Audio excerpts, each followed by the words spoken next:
Hola jóvenes estudiantes, mi nombre es Carlos Castañeda Peralta y conmigo vamos a desarrollar otro tema más de literatura que esta vez es el realismo europeo.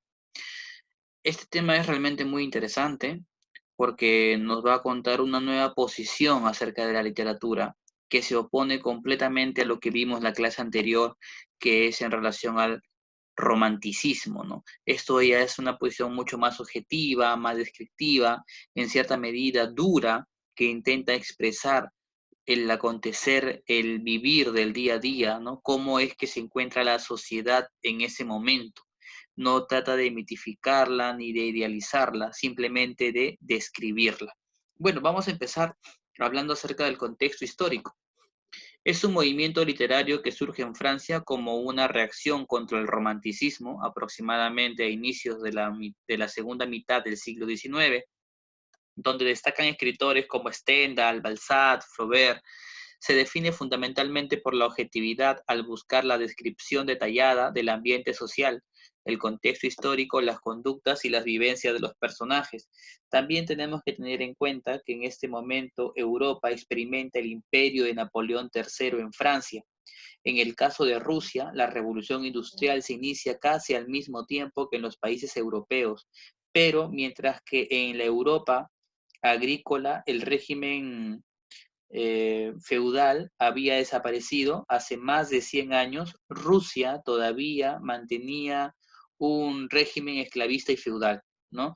El zar Alejandro II, tras un decreto, va a lograr derogar el sistema de siervos de la gleba en el año de 1861. Los campesinos liberados de la policía y de la tutela que ejercían sus dueños terratenientes, ya y van a ir formando o van a marchar, ¿no? Hacia las ciudades donde la naciente industria está necesitada de mano de obra. Entonces, en este desorden, en este crecimiento, es el que se da origen a lo que hoy se conoce como realismo, ¿no? Es decir, estos sucesos van a dar origen a una literatura que se interesa por la clase social más baja y por las circunstancias que determinan esta situación, y a eso se le llamará y se le conocerá como el realismo. Continuemos, por favor. Ahora hablemos acerca de la definición. Vamos a definir el movimiento realista diciendo que es un movimiento literario y artístico, el cual se consagró a pintar lo real sin idealizarlo. Surge en Francia a mitad del siglo XIX en contra del romanticismo. En la imagen tenemos al escritor Stendhal. Las características de este tipo de literatura.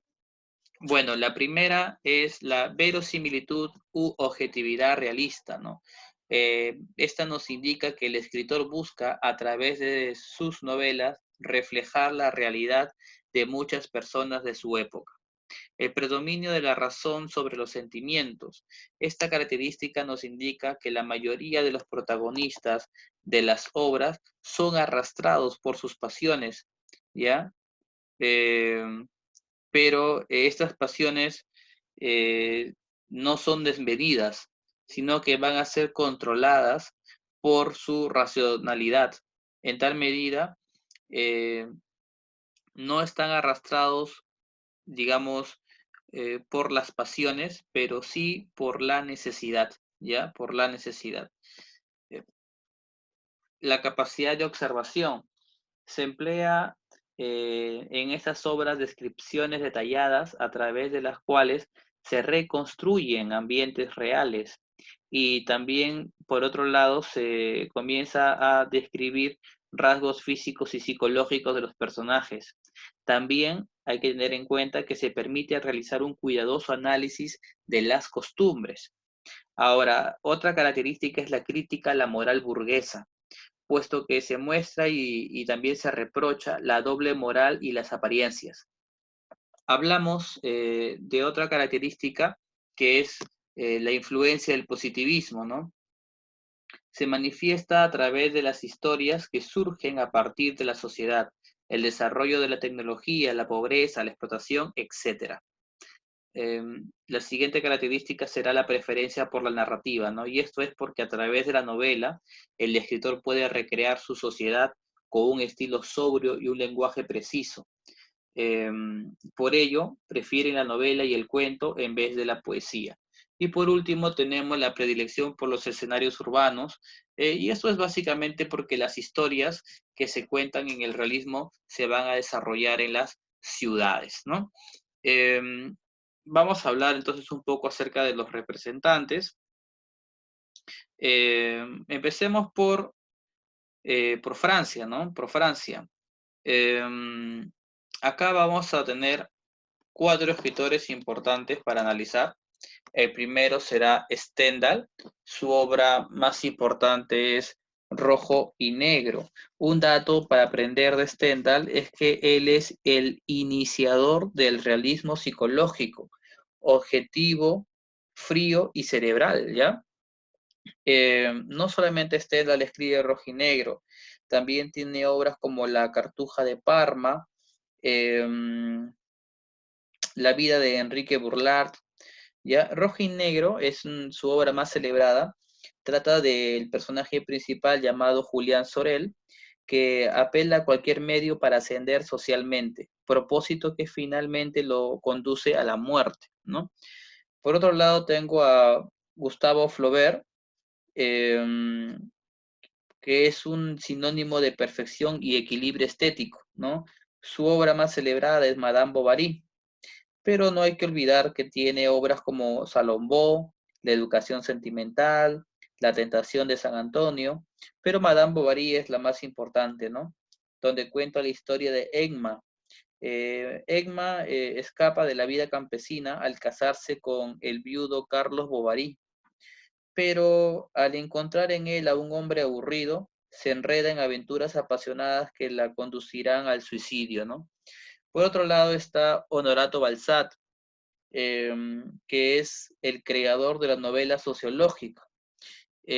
Su resumen, o digamos su compendio de obras, se titula La Comedia Humana, ¿no? Que es un compendio de más de 80 novelas, entre las que destacan, pues, Eugenia Grande. Tenemos también, pues, El diputado de Arcis, El lirio del valle, La piel de Zapa, Fisiología del matrimonio, Un hombre de negocios, Papá Goriot, que es una obra que habla sobre escenas de la vida privada, ¿no? Las hijas del anciano Goriot no dudan en explotarlo con tal de satisfacer sus caprichos, su capricho básicamente de lujos, ¿no? Por otro lado está pues Alejandro Dumas hijo, con la famosísima obra La Dama de las Camelias. Podemos pasar ahora a Inglaterra, y en Inglaterra veremos pues a Charles Dickens con la obra David Copperfield, Oliver Twist y el super archimega conocido por todos jóvenes Sherlock Holmes, ¿no? En España, dos escritores van a marcar la pauta, que es Benito Pérez Galdós, con la famosísima obra Marianela, y también tenemos pues los episodios nacionales, José María Pereda, con su obra Peña Arriba y El sabor de la tierruca.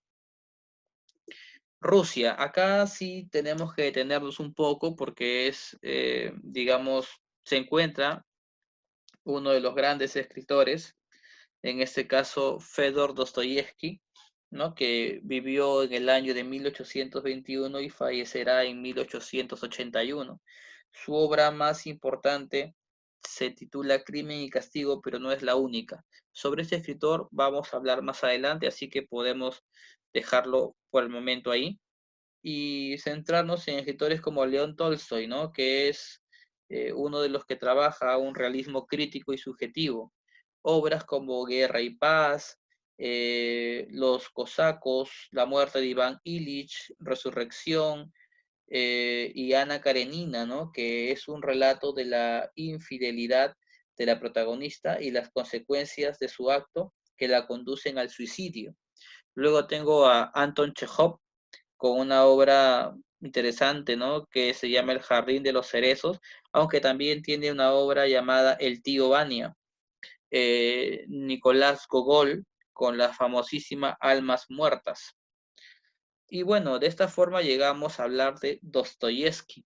Dostoyevsky, como había mencionado, nació en 1821 y falleció en 1881, ¿no? Ahí ven la foto de nuestro amigo Dostoyevsky con esa barba imponente, ¿no?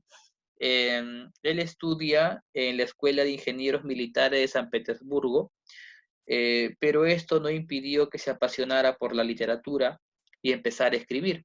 Al publicar una de sus obras tituladas Pobres Gentes, alcanzó gran fama y solo tenía apenas cumplido 24 años de edad. En 1849 forma parte de un grupo intelectual liberal, el Círculo de Petrashky. Él va a ser acusado de conspirar contra el zar Nicolás I y va a ser condenado a muerte, pero se le conmuta la pena por la de 5 años de trabajos forzados en Siberia.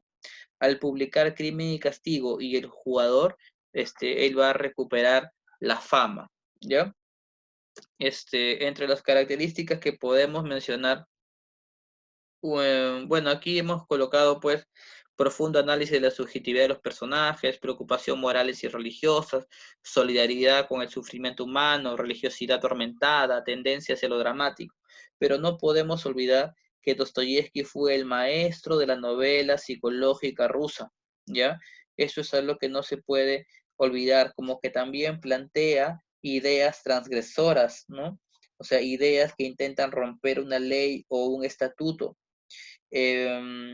Y este escritor le da gran importancia, una gran importancia al diálogo, ¿no? Es un tema muy interesante y va a mostrar un realismo enternecedor y sobre todo en estas obras de Dostoyevsky no se pierde la fe por el hombre. Esos son unos datos bien interesantes. Bueno, ahora hablaremos de las obras, ¿no? Pobres Gentes es su primera obra. Describe los barrios habitados por la burocracia pobre de la capital. Luego también tenemos Memorias de la Casa Muerta, donde detalla las impresiones del encierro. Obras como Humillados y Ofendidos, donde expresa la soledad del hombre. El Jugador, que es una obra bien interesante, jóvenes, ¿ya? Porque ahí Dostoyevsky reconoce su pasión por los juegos de azar y en particular por la ruleta, ¿no? Tenemos también Los Endemoniados y Los Poseídos, que está basada esta obra en un juicio, ¿ya? Ahora tengo también Los Hermanos Karamazov, que explora la decadencia de una familia a partir de un parricidio. Pero nos hemos guardado una obra en particular, ¿no? Una obra para desmenuzarla poco a poco, y esta es Crimen y Castigo. Acá hemos colocado, pues, a grosso modo un argumento, ¿no? Que lo vamos a explicar eh, con una imagen, con unos videos que vamos a colocar para que quede claro, pero acá le coloco el argumento a grandes rasgos. Esta obra se publica en el año de 1866, pertenece al género narrativo, la especie es una novela psicológica, en su estructura tiene 6 partes y un epílogo. El tipo de narrador que utiliza esta novela es un narrador omnisciente y los hechos se van a narrar de manera lineal, ¿ya? O sea, tiene una narración lineal. Se describen de manera detallada los sucesos y personajes, emplea reminiscencias en los personajes, ¿no? Reminiscencias hago la alusión a recuerdos, ¿de acuerdo, chicos? Eh, y bueno, podemos decir que esta novela no su forma de aparición es, digamos que distinta, ¿no? Porque aparece en folletines y con esta novela se va a dar inicio al desarrollo de la novela folletinesca, ¿no? El tema principal de la expiación de las culpas y el tormento de la conciencia. Eh, bueno, acá hemos colocado algunos temas adicionales, ¿no? Por ejemplo, el conflicto ético, el amor como factor de regeneración moral, la culpa que atormenta a Raskolnikov, la pobreza y los problemas sociales. Eh, el comentario en relación a la obra es que es una novela extensa y compleja. En el nivel superficial del relato encontramos la trama policial, que viene a ser el asesinato, la investigación y la sanción social, pero en el nivel profundo encontramos el conflicto interno, ya que es ético y psicológico del personaje principal. Vamos a hacer aquí un alto para que ustedes puedan observar este video donde resumimos la obra. Presten atención, por favor. Crimen y castigo de Fyodor Dostoyevsky. Rodion Raskolnikov es un joven estudiante con problemas económicos. Tiene en mente un plan que va ensayando al visitar a Lena, una vieja usurera.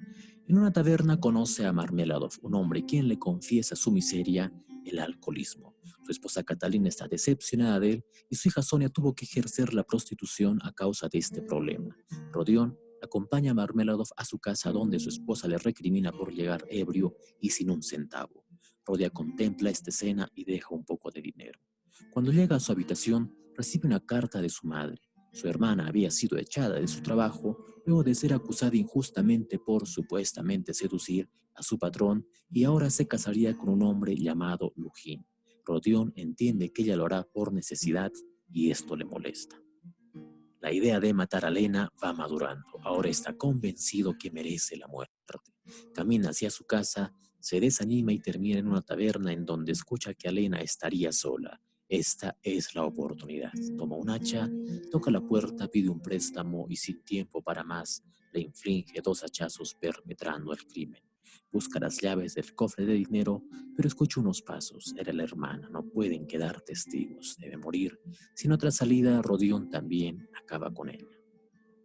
Raskolnikov regresa nervioso a su casa. Al día siguiente recibe una citación de la policía. Rodia desespera y enferma, pero la citación era solo la exigencia de la dueña de casa por su deuda. En la cita escucha sobre los asesinatos perpetrados e instantáneamente desmaya. En su paranoia, esconde lo robado enterrándolo. Seguidamente va donde su amigo Razumikin, quien le había conseguido un trabajo que rechaza. Rodion enferma, tiene fiebre y las pesadillas le atormentan. Delira. En sus alucinaciones ve al jefe de la policía y teme haberle soltado alguna confesión a Razumikin en sus delirios. El médico llega a visitarlo y casualmente hablan sobre el crimen. De esta manera Rodia se entera de que un pintor había sido acusado y detenido. Llega a su habitación Lujin, el prometido. Rodion le recrimina por aprovecharse de la necesidad de su hermana. Una vez solo sale a caminar y siente que sus actos pesan más de lo que puede soportar. En el camino encuentra a Marmeladov, quien había sufrido un accidente. Estaba herido, le queda poco tiempo de vida. Ve a Sonia, su hija, antes de morir y le pide perdón por no haber vencido al alcoholismo. Rodion costea su entierro con el dinero que su madre le había enviado. El juez Porfirio cita a Rodion y parece sospechar de él, pues le recuerda un artículo que tiempo atrás había escrito en el que proponía que hay hombres extraordinarios que se pueden dar el derecho de hacer justicia. Raskolnikov, en su nerviosismo, le dice: «Yo no vi nada». Svirilov, que era el patrón que acusó a Dunia de seducirle, le pide a Rodion una cita con ella, que él rechaza. Lujin acusa a Rodia ante su madre y hermana por haberle dado dinero a Sonia, y después de momentos de tensión, es finalmente echado. Rodion sugiere a Pulcheria y Dunia separarse de él. Visita entonces a Sonia. Le propone huir juntos, pues considera que ambos están malditos y que viven bajo los suburbios de la moral. Además, le dice que le confesará quién mató a Lena y su hermana. Al día siguiente va donde el juez Porfirio. Está seguro que éste sabe que él es el culpable. Mientras tanto, ante tanta presión, el pintor Nicolás se confiesa culpable. Rodia por fin le confiesa su crimen a Sonia, quien ya lo sospechaba. Ella le insta a entregarse. El juez visita a Rodia y con la mirada resuelta le afirma que él es el culpable y le recomienda entregarse a la justicia. Por otro lado, Svidrigailov le dice a Dunia que su hermano era el asesino, pues le había escuchado confesándoselo a Sonia. Él quiere estar con Dunia y trata de forzarla, pero ella saca un revólver para detenerlo y logra irse. Svidrigailov finalmente toma el arma y se da un tiro. Dunia ahora ya sabe la verdad y también insta a Rodia a entregarse. Por último, Raskolnikov decide entregarse a la justicia y es condenado a 8 años de trabajo forzado en Siberia. Sonia lo acompaña siempre. Razumikin y Dunia terminan casándose. Sonia y Rodia esperan la libertad para estar juntos. La novela tiene algunos paralelismos con Dostoyevsky, quien al ser acusado de conspirar contra el zar Nicolás I fue condenado a muerte, aunque se le conmuta la pena por 5 años de trabajos forzados en Siberia. Esta es la obra capital de la literatura rusa. Como su título lo dice, trata sobre el asesinato y la propia condena. Rodion parece no haber dejado pistas, pero ellas subyacen en su propia conciencia que no lo deja en paz. En el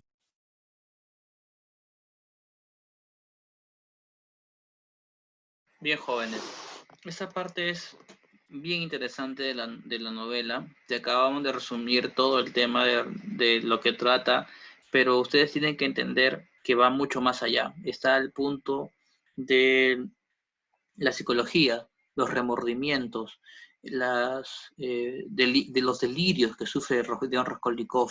Hay una situación bastante conflicto, de mucho problema, de discusión abierta, y yo sugiero, jovencitos, que ustedes puedan revisar otros argumentos, incluso leer la novela, porque tiene frases bastante logradas.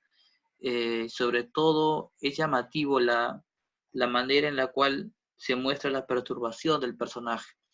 Ningún otro tipo de escritor hasta el momento había logrado meterse en la mente de los personajes y podernos mostrar esa situación, ¿no? Es una novela que va armando tejido, ¿ya?